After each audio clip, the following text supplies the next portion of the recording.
Hey guys, your VO2 max, the maximal volume of oxygen your body can use, is a good indication of your cardiovascular fitness and a strong predictor of longevity. A real VO2 max test involves exercising to failure while wearing a mask, but there are simple tests you can do to provide an estimate of your VO2 max. One of these is called the Queen's College Step Test or Home Step Test, and it only takes 3 minutes. You will need some equipment for this test. Firstly, a 16.25-inch box that you can safely step up on. This is very close to 2 steps in a standard household staircase, but you may need to safely modify it if it's not quite right. Next, you will need a metronome. Searching metronome on Google will bring one up. Finally, a stopwatch or timer, because you're going to be stepping up and down for exactly 3 minutes.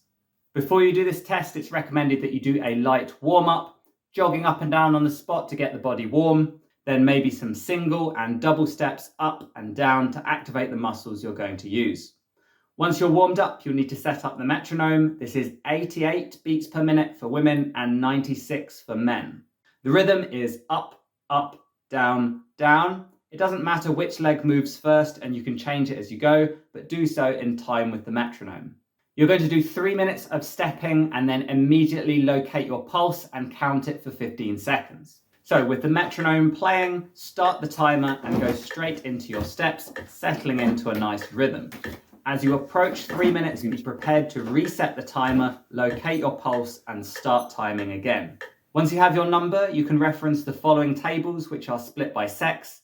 I counted 32 beats in 15 seconds, which puts my VO2 max at 57.6, which I think is a little generous.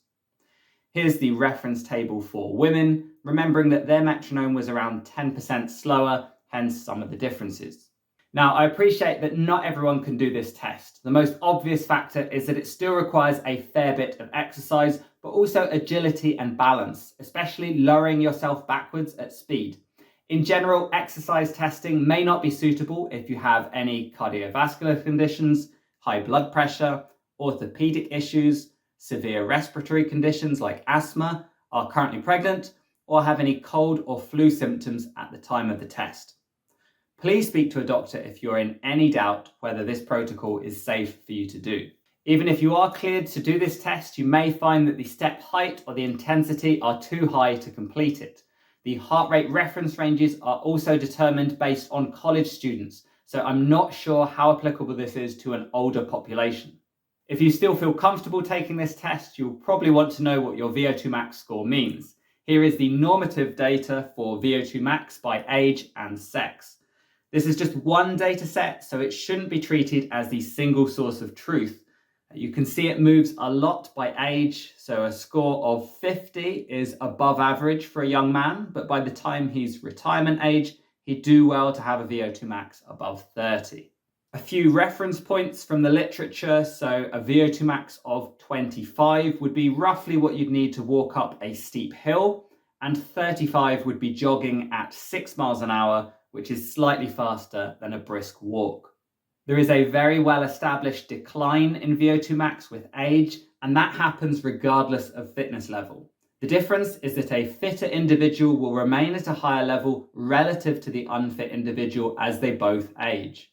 It's worth taking a simple test like this once a year and making a note of your score. People typically lose 1% of their VO2 max every year beyond the age of 30. So even if you maintain your current exercise levels, you will see a decline with age. However, your VO2 max is very much trainable if you're willing to put in the hours. This is particularly true if you don't currently exercise, which would put you at a higher risk as you approach 65 or older. I turned 30 in 2017, which is around the time that the literature would suggest that I would start to see a decline.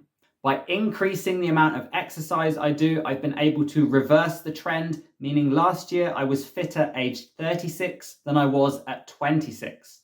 I plan to cover how to improve your VO2 max in another video, but I will say one of the common exercise protocols might be 4 minutes of running, followed by 4 minutes of rest, and repeating that 4 times. Thank you for watching.